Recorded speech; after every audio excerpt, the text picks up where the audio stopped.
Hey everybody, it's Matchbox Restoration Day. Don't go away.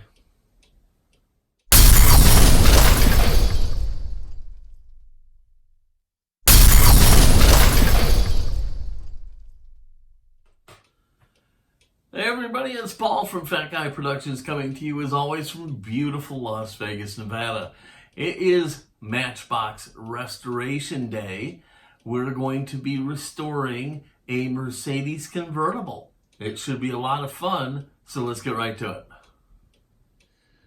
Okay, so here is the number 27 Lesney Matchbox Mercedes 230 SL. You can see the paint is rotten, the hitch is missing, windshield snapped off. This car needs some TLC, so I'm going to give it to it. And it looks like there's a bunch of junk stuck up inside of it. I don't know what's going on.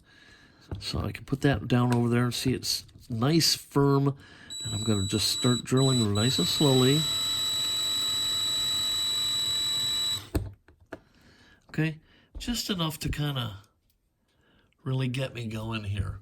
Okay, can you see that? Okay, all right. So here we go. Right in there, real slow at first. Let's speed it up.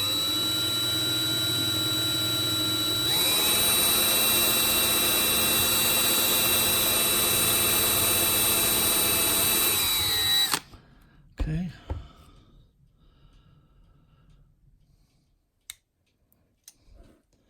And there comes apart.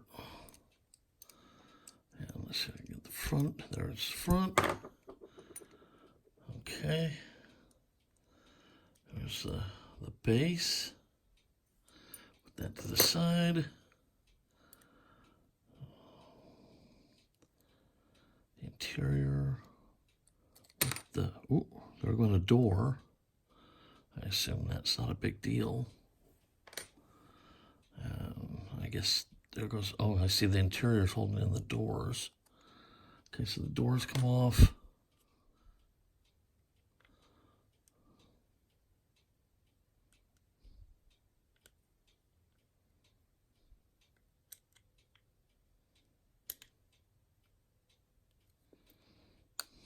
There. There's the interior. See if I can get a replacement. If not, we'll just cut that off of there. Not bad. There's the body and what's left of the windshield.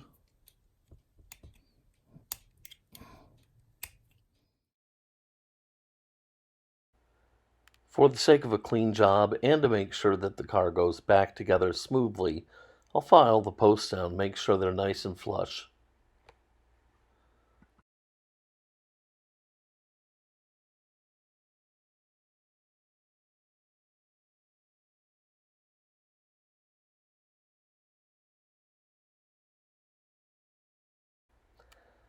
In my last restoration, you saw me just squeeze the end of the axles with a pair of flat-jawed pliers until the little burr was gone and I could take the wheels off. There's a little bit more going on here, so I'm just going to use Marty's method to take the wheels off and to put them back on. Basically, all I'm going to do is use a grinding tool on my rotary and just kind of spin the end of the axle and remove that little burr so that the tires and axles will all come off smoothly. Good words, good deeds. That's what you should aspire to. And how's that worked out for you?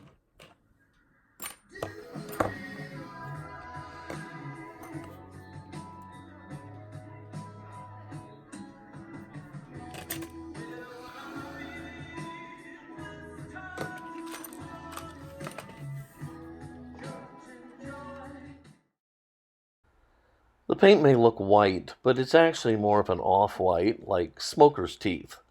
So we're going to take some Tamiya X2 white and add just a drop or two of Tamiya yellow to try to get the right color.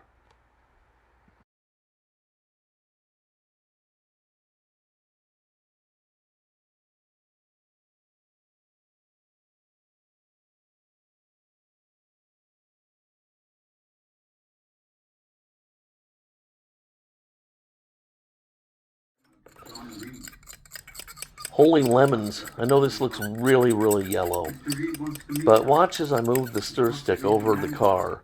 All of a sudden it doesn't look so yellow anymore.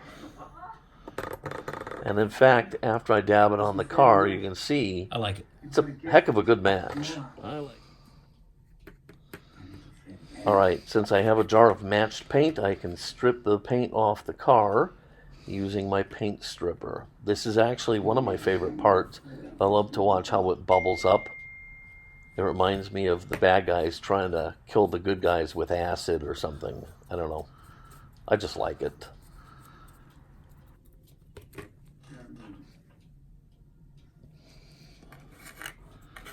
Gentlemen.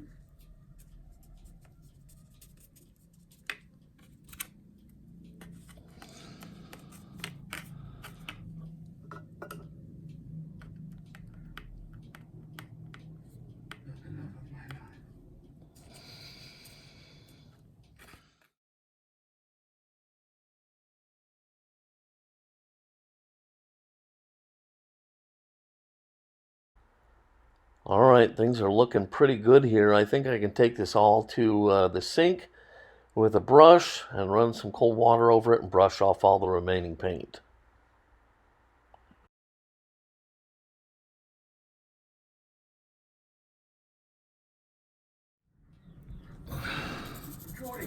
Alright, I'm back from the sink, and now I can give the car a good once over with a brass bristled brush. Roger, you're in here. Dental picks are the weapon of choice for removing residual little flecks of paint and cleaning out grooves and things.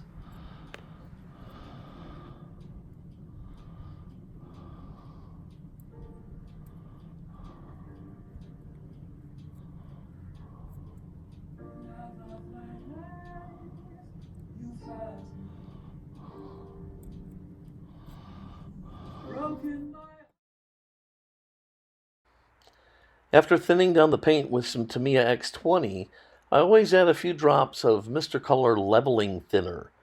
This helps make my paint jobs nice and smooth.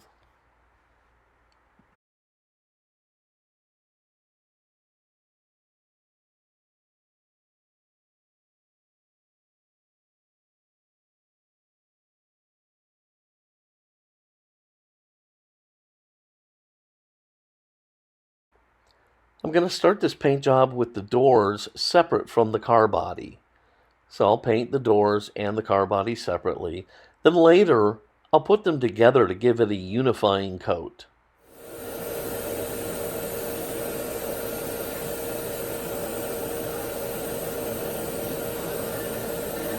I start all my paint jobs off with a very light tack coat, and then a medium coat, and then I start to put on wet coats.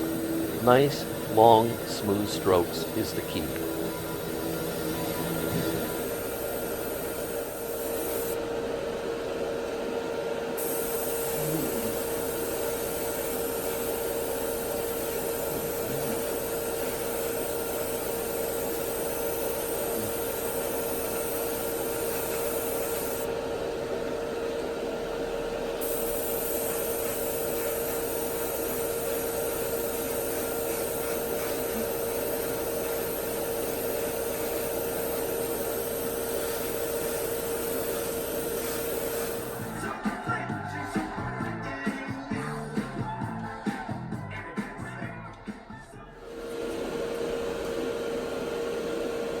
Now that the paint's on the car, it's time to clear coat.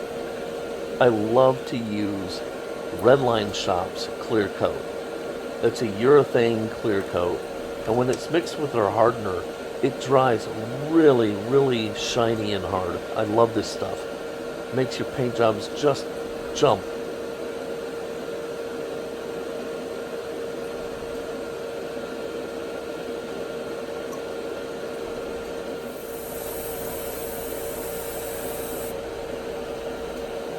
When applying the clear coat, start with a tack coat, then a medium coat, then one or two wet coats.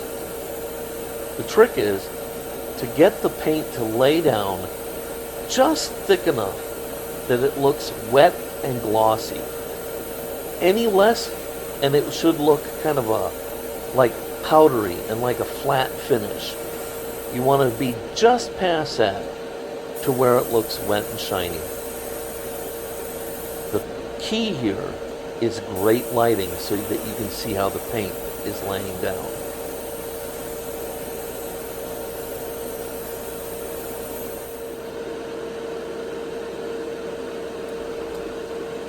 I can promise you, never in its life, from the day this car was born, has it looked this good.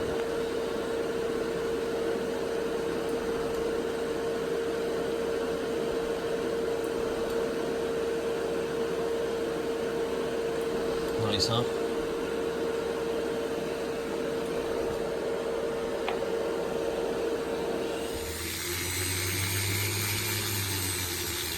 The bad news with that polyurethane clear coat is that it takes a long time to dry. I'm going to leave it for at least 3 days. That gives me time to fidget with all the other parts. Here I am using my circular tool to polish the base of the car. This has parts that show, so I want to give those special attention. Now, since the base isn't going to be protected by paint, I'm going to have to give it a coat of clear coat just to protect it from oxidation.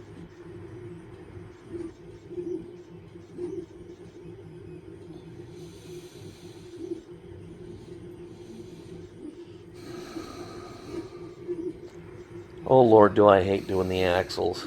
They're really kind of a pain in the butt. But anything worth doing is worth doing right, so out comes the 4.0 steel wool. Make sure you get the end of the axle, clean it all up, rub it down really good, make sure it's going to look nice when you put the car back together.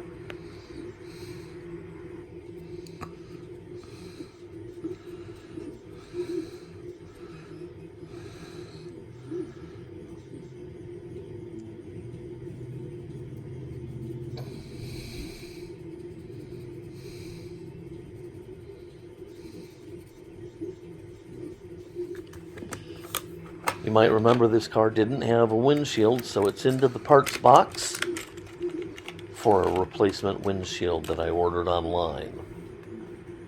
Now this is brand new and looks fabulous, so I don't have a lot to do to it, but I still think we can make it better. How can we make it better? A dip in gauzy. Again, gauzy is a product model makers use to make their clear parts just spectacular. And all you have to do is dip the part in there. Slowly pull it out. Now, did you see that? Did you see the bubbles attack this as I was pulling it out? So I stuck it back down in there, got the bubbles away, and pulled it back out again. You don't want a bubble stuck to your nice, fresh, dipped windshield. Now let it drip off. And then with a paper towel, kind of let it wick away from the corner of the windshield.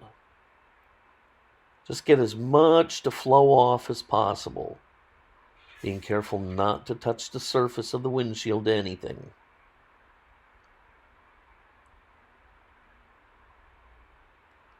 Just touch the corner right to the paper towel, and it'll wick off a bunch of the excess. Now I'm just going to place it down on a paper plate and cover it up so it can dry dust-free. We don't want any woolly boogers getting on it.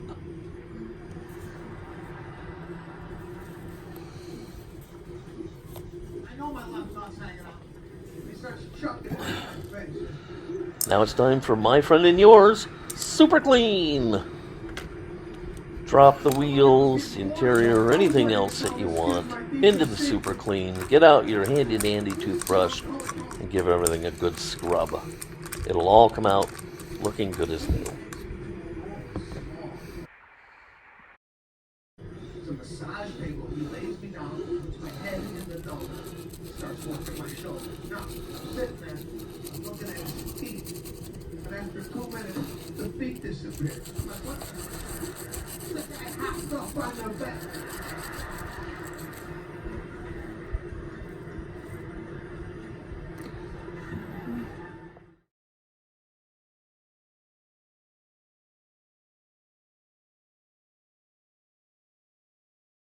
So I've got the tire out and I'm drying it off.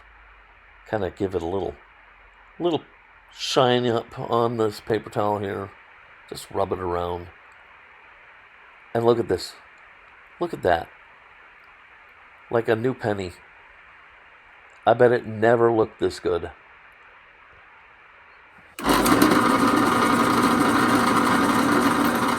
Alright, the axles are shined, the wheels are ready, and the base is done. So it's through the drill press for Marty's method to spin the axle down and lock the wheels back onto the base. This is basically just two modified nail heads with little cups in the end. This is pretty much how they would have put these on at the factory to begin with.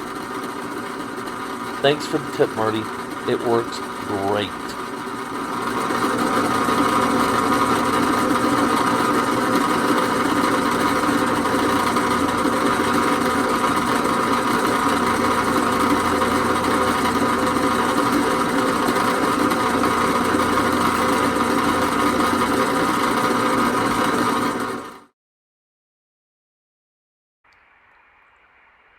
Alright, this car's been sitting here for a few days now. The paint's nice and hard and still shiny as hell. Everything else is ready. I think we're about ready to put this car back together.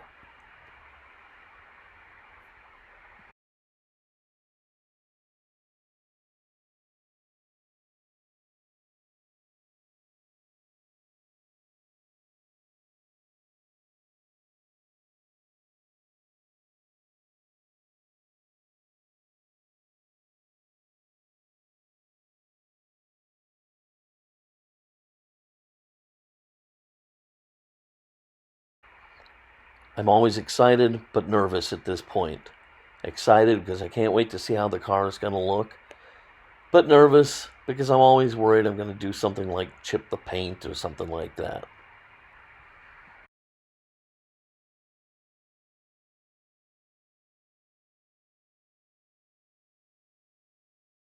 Okay, so I modeled the end of the interior in a 3D modeling program.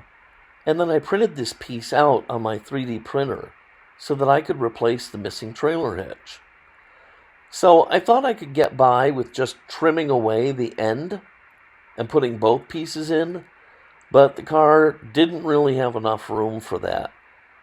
So later I'm going to go and cut the whole piece out of there and just put in the piece I made. And it's going to end up really working fine. Between the base and the body and the windshield and everything else, nothing moves around. It's going to work great. But, hey, I thought this would work. It didn't. So I gave it a try. I had to adapt on the fly.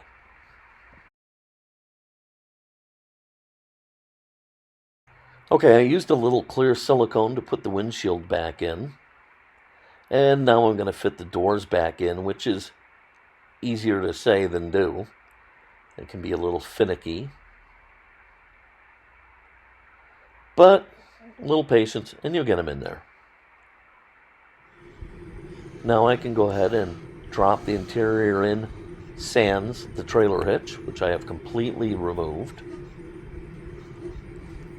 Now I'll get the little trailer hitch piece that I 3D printed. I'll put that in. And now it's time for the base. Slip that into place. And this is going to kind of lock everything together.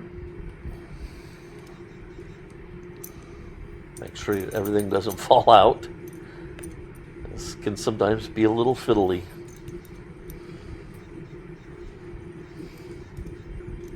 Here we go.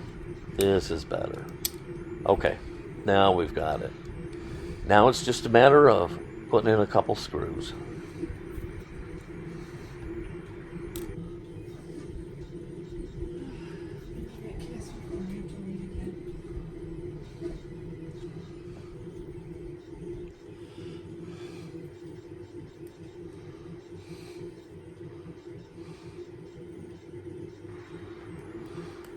You can get the screws and the drill bits and the Allen wrenches and everything from the Redline shops. I'll put a link below.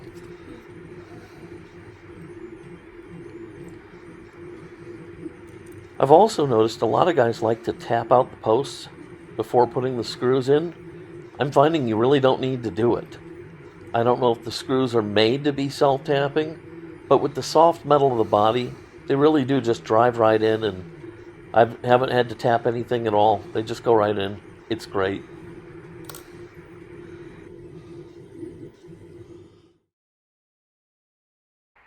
And there she is in her finished glory. I think it came out really, really amazing. I think the paint color is a dead-on match. I love the look of the polished silver accents. The new windshield is so clear and bright. Thanks, Gauzy. Everything just looks amazing. And I gotta say, I am super happy that I was able to repair the trailer hitch. I know we all don't understand why Matchbox put a trailer hitch on a Mercedes convertible, but they did. So to really restore this properly, we need to put it back. So I did. And I'm glad I did.